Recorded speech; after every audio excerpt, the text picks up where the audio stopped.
licence আছে না নাই যদি আপোনাৰ ড্ৰাইভিং লাইসেন্স আছে তেতিয়া হলে এই খবৰ আপোনাৰ বাবে গুৰুত্বপূৰ্ণ যদি নাই তেতিয়া হলে এই খবৰ আপোনাৰ বাবে অধিক বেছি গুৰুত্বপূৰ্ণ যিসকলৰ ড্ৰাইভিং লাইসেন্স নাই তেওঁলোকৰ বাবে মুখ্যমন্ত্ৰী ডক্টৰ হিমন্ত বিশ্ব শৰ্মাৰ ডাঙৰ ঘোষণা ড্ৰাইভিং লাইসেন্স এতিয়াৰে পৰা আপুনি দ্বিতীয় কাৰ্যালয়ত নাপায় পুনৰ কৈছো এতিয়াৰে পৰা দ্বিতীয় কাৰ্যালয় নিদিয়া আপোনাক ড্ৰাইভিং লাইসেন্সক লৈ মুখ্যমন্ত্ৰী ডক্টৰ হিমন্ত বিশ্ব শৰ্মাৰ ডাঙৰ ঘোষণা ড্ৰাইভিং লাইসেন্স পাবৰ বাবে আপুনি কৰিব লাগিব এটা বিশেষ কাম আৰু সেই কামটো কৰাৰ পিছতহে আপুনি লাভ কৰিব ড্ৰাইভিং লাইসেন্সখন লৈ সবিস্তাৰ এই খবৰৰ জৰিয়তে কেনেদৰে লাভ কৰিব আপুনি ড্ৰাইভিং লাইসেন্স হলনি হল ড্ৰাইভিং লাইসেন্স লাভ কৰাৰ নিয়ম নতুন বছৰৰ লগে লগে মুখ্যমন্ত্ৰীৰ ডাঙৰ ঘোষণা আপোনাৰ জিলাত থকা দ্বিতীয় কাৰ্যালয়ৰ পৰা আপুনি লাভ নকৰিব ড্ৰাইভিং লাইসেন্স আপুনি দুচকীয়া বা চাৰিচকীয়া বাহনৰ ড্ৰাইভিং লাইসেন্স ক'ত পাব নতুন বছৰত নতুন নিয়মেৰে কেনেকৈ লাভ কৰিব ড্ৰাইভিং লাইসেন্স মুখ্যমন্ত্ৰীৰ ডাঙৰ ঘোষণা ড্ৰাইভিং লাইসেন্সক লৈ মুখ্যমন্ত্ৰী ডক্টৰ হিমন্ত বিশ্ব শৰ্মাই ডাঙৰ ঘোষণা কৰিছে ৰাজ্যৰ 126টা সমষ্টিত মটৰ ড্ৰাইভিং ইনষ্টিটিউট স্থাপনৰ পৰিকল্পনা কৰা হৈছে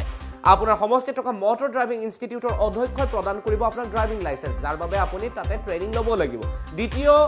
হৈ ড্ৰাইভিং ইনষ্টিটিউটৰ অধ্যক্ষই ড্ৰাইভিং লাইসেন্স দিব পাৰিব উপযুক্ত প্ৰশিক্ষণৰ অন্তত লাইসেন্স দিব পাৰিব ইনষ্টিটিউটখনে নিয়ম নামানিলে ব্যৱস্থা গ্ৰহণ কৰিব পৰিবহণ বিভাগে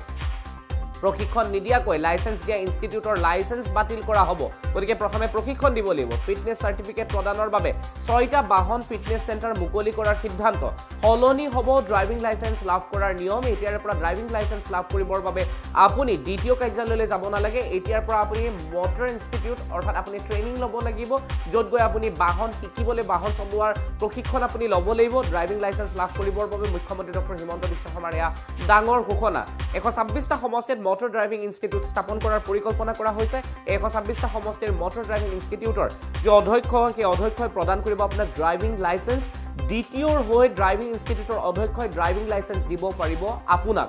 উপযুক্ত প্ৰশিক্ষণৰ অন্তত লাইসেন্স দিব পাৰিব ইনষ্টিটিউটখনে যদি ইনষ্টিটিউটখনে ইয়াৰ ব্যৱস্থা বা ইনষ্টিটিউটখনে যদি নিয়ম নামানে তেতিয়াহলে ব্যৱস্থা গ্ৰহণ কৰিব পৰিবহণ বিভাগে প্ৰশিক্ষণ নিদিয়াকৈ যদি কোনো লোকক কেৱল টকাৰ বাবে লাইসেন্স প্ৰদান কৰে তেতিয়াহলে ইনষ্টিটিউটখনৰ লাইসেন্স বাতিল কৰা হ'ব ফিটনেছ সাৰ্টিফিকেট প্ৰদানৰ বাবে 6টা বাহন ফিটনেছ মুকলি কৰাৰ সিদ্ধান্ত গ্ৰহণ কৰা হৈছে আৰু মুখ্যমন্ত্ৰীৰ মন্তব্য আমাৰ সৈতে আছে আমি শুনাই লৈছো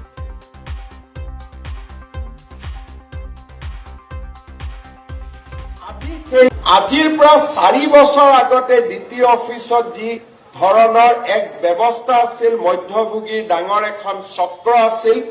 আজি সেই চক্ৰ সম্পূৰ্ণৰূপে আমি নোহোৱা কৰিব নোৱাৰিলেও 90% আমি নোহোৱা কৰিব পাৰিছো 10% আমি নোহোৱা কৰিব নোৱাৰাৰ কাৰণটো কি যেতিয়া ফিটনেছ সাৰ্টিফিকেট ল'ব লাগে বা ড্ৰাইভিং লাইসেন্সখন অনলাইনৰ জেগাত যেতিয়া পূৰ্ণাংগ ড্ৰাইভিং লাইসেন্স ল'ব লাগে তেতিয়া এবাৰ হলেও আমি দ্বিতীয় অফিচত আহিব লাগে এতিয়া আমি তাৰো এটা সমাধান কৰিব খুজিছো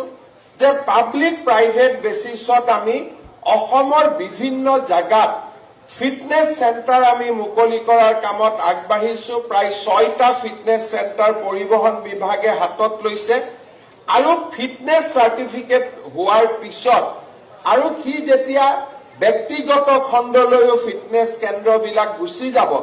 তেতিয়া কি এমভিআই বা এনফোৰ্সমেন্টৰ ওপৰত নিৰ্ভৰশীল নহব সেই চেণ্টাৰৰ পৰা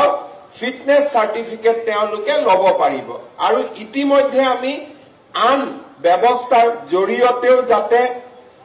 যেতিয়ালৈকে ফিটনেছ পুৰা আমাৰ ক'ব গ'লে বিভিন্ন জায়গাত ফিটনেছ চেণ্টাৰবোৰ গঢ়ি নুঠে তেতিয়ালৈকে আমি অন্তত পৰিবহণ নিগমৰ ভিতৰতে তাকো আমি উন্নত কৰাৰ প্ৰচেষ্টা কৰিছো যাতে দুৰ্নীতি কমি যাব পাৰে ইয়াৰ লগতে ড্ৰাইভিং লাইসেন্সৰ ক্ষেত্ৰতো আমি এনকাৰেজ কৰিছো যাতে অসমৰ প্ৰতিটো বিধানসভা সমষ্টিতে এখন মটৰ ভেহিকল ইনষ্টিটিউট গঢ়ি উঠে আৰু মটৰ ভেহিকল ইনষ্টিটিউটৰ প্ৰিন্সিপাল জনকে আমি দ্বিতীয়জনৰ হৈ লাইসেন্স দিয়াৰ অধিকাৰ দিব খুজিছো আৰু নিবনুৱা লোককো কৰ্মসংস্থাপন দিব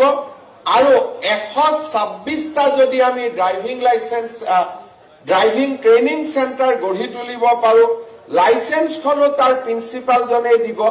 তেতিয়া আমি লাইসেন্স ল'বৰ কাৰণেও দ্বিতীয় অফিচত আহিব নালাগে